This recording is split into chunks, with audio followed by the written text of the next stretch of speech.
ವಲಸೆ ಕಾರ್ಮಿಕರಿಂದ ಉಂಟಾಗುತ್ತಿರುವ ಸಮಸ್ಯೆಗಳ ವಿರುದ್ಧ ಕ್ರಮಕ್ಕೆ ಆಗ್ರಹ. ಕೊಡಗು ಹಿತರಕ್ಷಣಾ ವೇದಿಕೆಯಿಂದ ಜಿಲ್ಲಾಧಿಕಾರಿಗಳಿಗೆ ಮನವಿ. ಮಡಿಕೇರಿ. ಅಸ್ಸಾಂ ಹಾಗೂ ಇತರೆ ರಾಜ್ಯಗಳಿಂದ ಬಂದಿರುವ ವಲಸೆ ಕಾರ್ಮಿಕರಿಂದ ಕೊಡಗು ಜಿಲ್ಲೆಯಲ್ಲಿ ಇತ್ತೀಚಿನ ದಿನಗಳಲ್ಲಿ ವಿವಿಧ ಸಮಸ್ಯೆಗಳು ಉಂಟಾಗುತ್ತಿರುವ ಹಿನ್ನೆಲೆಯಲ್ಲಿ ಸೂಕ್ತ ಕ್ರಮ ಕೈಗೊಳ್ಳುವಂತೆ ಕೊಡಗು ಹಿತರಕ್ಷಣಾ ವೇದಿಕೆ ವತಿಯಿಂದ ಜಿಲ್ಲಾಧಿಕಾರಿಗಳಿಗೆ ಮನವಿ ಸಲ್ಲಿಸಲಾಯಿತು. ವೇದಿಕೆ ಸದಸ್ಯರು ತಿಳಿಸಿದಂತೆ ಮಡಿಕೇರಿ ಸೇರಿದಂತೆ ಜಿಲ್ಲೆಯ ಹಲವು ಭಾಗಗಳಲ್ಲಿ ವಲಸೆ ಕಾರ್ಮಿಕರಿಂದ ದೌರ್ಜನ್ಯ ಪ್ರಕರಣಗಳು, ಅಶಾಂತಿ ಹಾಗೂ ಮಾರುಕಟ್ಟೆಗಳಲ್ಲಿ ನಿಯಮ ಉಲ್ಲಂಘನೆ ನಡೆಯುತ್ತಿರುವುದಾಗಿ ಆರೋಪಿಸಲಾಗಿದೆ. ಮಾರುಕಟ್ಟೆ ಪ್ರದೇಶಗಳಲ್ಲಿ ಆಹಾರ ಇಲಾಖೆಯ ಪರವಾನಿಗೆ ಇಲ್ಲದೆ ಅಶುಚಿತ್ವದ ಪರಿಸ್ಥಿತಿಯಲ್ಲಿ ತಿಂಡಿ ತಿನಿಸುಗಳಲ್ಲೂ ಮಾರಾಟ ಮಾಡಲಾಗುತ್ತಿದೆ. ಜೊತೆಗೆ ತಂಬಾಕು ಉತ್ಪನ್ನಗಳಾದ ಗುಟ್ಕಾ, ಬೀಡಿ ಹಾಗೂ ಸಿಗರೆಟ್ಗಳನ್ನು ಮಾರಾಟ ಮಾಡುತ್ತಿರುವುದು ಕಂಡುಬರುತ್ತಿದೆ ಎಂದು ದೂರಿನಲ್ಲಿ ಉಲ್ಲೇಖಿಸಲಾಗಿದೆ.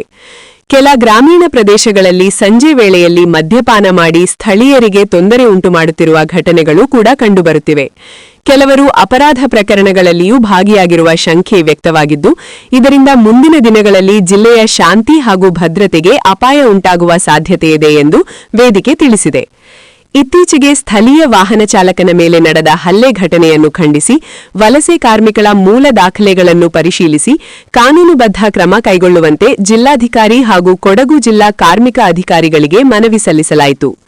ಮನವಿ ಸಲ್ಲಿಸುವ ವೇಳೆ ಕೊಡಗು ಹಿತರಕ್ಷಣಾ ವೇದಿಕೆಯ ಅಧ್ಯಕ್ಷ ರವಿಗೌಡ, ಉಪಾಧ್ಯಕ್ಷ ನಾಗೇಶ್, ಕಾರ್ಯದರ್ಶಿ ಅಕ್ಷಿತ್, ಮಹಿಳಾ ಘಟಕದ ಕಾರ್ಯದರ್ಶಿ ಲಿಲ್ಲಿಗೌಡ, ಎನ್ಸಿಐಬಿ ಸಂಘಟನೆಯ ಜಾನ್ಸನ್ ಪ್ರವೀಣ್ ಹಾಗೂ ಸಮಿತಿ ಸದಸ್ಯರಾದ ಪುನೀತ್, ಕಿರಣ್ ಸೇರಿದಂತೆ ಹಲವರು ಉಪಸ್ಥಿತರಿದ್ದರು.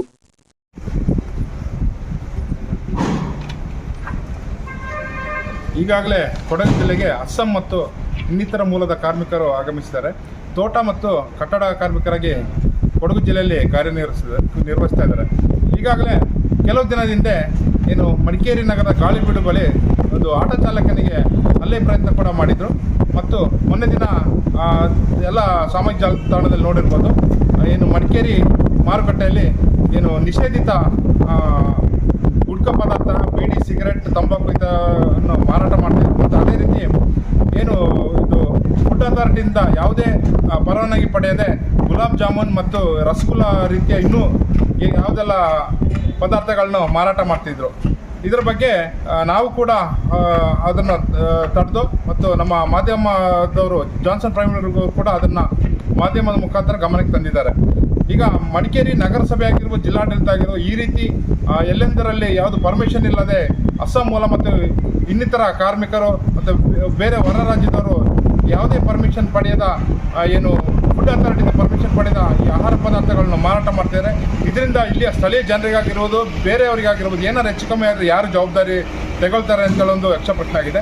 ಆ ವಿಚಾರವಾಗಿ ಏನು ಈ ಅಸ್ಸಾಂ ಕಾರ್ಮಿಕರು ಏನು ಹಳ್ಳಿಗಾಡು ಪ್ರದೇಶಗಳಲ್ಲಿ ಸಂಜೆ ಹೊತ್ತು ಮದ್ಯಪಾನ ಹಾಗೂ ಇನ್ನಿತರ ಅಕ್ರಮ ಚಟುವಟಿಕೆ ಮತ್ತು ಅಲ್ಲಿಯ ಸ್ಥಳೀಯರಿಗೆ ಒಂದು ಭಯದ ವಾತಾವರಣವನ್ನು ಸೃಷ್ಟಿ ಮಾಡಿದ್ದಾರೆ. ಇದರ ಬಗ್ಗೆ ನಾವು ಇವತ್ತು ಮಡಿಕೇರಿಯ ಜಿಲ್ಲಾಡಳಿತ ಮಾನ್ಯ ಜಿಲ್ಲಾಧಿಕಾರಿಗಳ ಕಚೇರಿಯಲ್ಲಿ ಒಂದು ಮನವಿ ಪತ್ರ ಕೊಟ್ಟಿದ್ದೀವಿ. ಅದೇ ಥರ ಕಾರ್ಮಿಕ ಇಲಾಖೆಗೆ ಕೂಡ ಒಂದು ಮನವಿ ಪತ್ರಗಳು ಕೊಟ್ಟಿದ್ವಿ. ಈ ಕಾರ್ಮಿಕರಾಗಿ ಯಾರು ಕಾರ್ಯನಿರ್ವಹಿಸಿದರೆ ಅವ್ರ ಬಗ್ಗೆ ಒಂದು ಎಚ್ಚರ ವಹಿಸಬೇಕು. ಅವರ ಮೂಲ ದಾಖಲೆಗಳನ್ನು ಪರಿಶೀಲನೆ ಮಾಡಬೇಕು. ಇವರು ಅಸ್ಸಾಂ ಮೂಲದವರ ಅಥವಾ ಬಾಂಗ್ಲಾದಿಂದ ಬಂದವರು ಅಂತ ತನಿಖೆ ಕೂಡ ಆಗಬೇಕು. ಅದೇ ರೀತಿ ಪೊಲೀಸ್ ಇಲಾಖೆ ಕೂಡ ಇದರ ಬಗ್ಗೆ ಒಂದು ಕ್ರಮ ತಗೊಳ್ಬೇಕು ಅಂತೇಳಿ ಮಾನ್ಯ ಜಿಲ್ಲಾಧಿಕಾರಿಗಳಲ್ಲಿ ಮನವಿ ಮಾಡಿದ್ವಿ. ಮುಂದಿನ ದಿನಗಳಲ್ಲಿ ಇವರ ಏನು ಆಟಾಟೋಪ ಮತ್ತು ನಮ್ಮ ಸ್ಥಳೀಯರ ಮೇಲೆ ಇವರು ಏನು ದಬ್ಬಾಳಿಕೆ ಮಾಡ್ತಾರೆ, ಈ ದಬ್ಬಾಳಿಕೆಯನ್ನು ತಡಿಬೇಕು. ಏಕೆಂತಂದರೆ ಅವರು ಕೂಲಿ ಕಾರ್ಮಿಕರಾಗಿ ಬಂದವರು ಕೂಲಿ ಕೆಲಸ ಮಾಡ್ಕೊಂಡು ಹೋಗಬೇಕು ಅಷ್ಟೇ ಹೊರತು ನಮ್ಮ ಮೇಲೆ ಏನು ದಬ್ಬಾಳಿಕೆ ಮಾಡೋದನ್ನು ನಿಲ್ಲಿಸಬೇಕು. ಅದೇ ರೀತಿ ಇವತ್ತು ನಾವು ಜಿಲ್ಲಾಡಳಿತಕ್ಕೆ ಜಿಲ್ಲಾಧಿಕಾರಿಗಳಿಗೆ ಮನವಿ ಕೊಟ್ಟಿದ್ವಿ. ಮುಂದಿನ ದಿನಗಳಲ್ಲಿ ಇವರ ದಬ್ಬಾಳಿಕೆ ಆಟಾಟೋಪ ನಿಲ್ಲದಿದ್ದರೆ ನಾವು ಕೊಡಗು ಹಿತರಕ್ಷಣಾ ವೇದಿಕೆ ವತಿಯಿಂದ ಬೃಹತ್ ಹೋರಾಟ ಮಾಡ್ತೀವಿ ಅಂತೇಳಿ ನಾವು ಎಚ್ಚರಿಕೆ ಕೊಡ್ತಾ ಇದ್ದೀವಿ. ಕೊಡಗಿಗೆ ಬಂದಿದ್ದಾರೆ, ಕೆಲಸಗಳು ಕೂಡ ಮಾಡ್ತಾರೆ.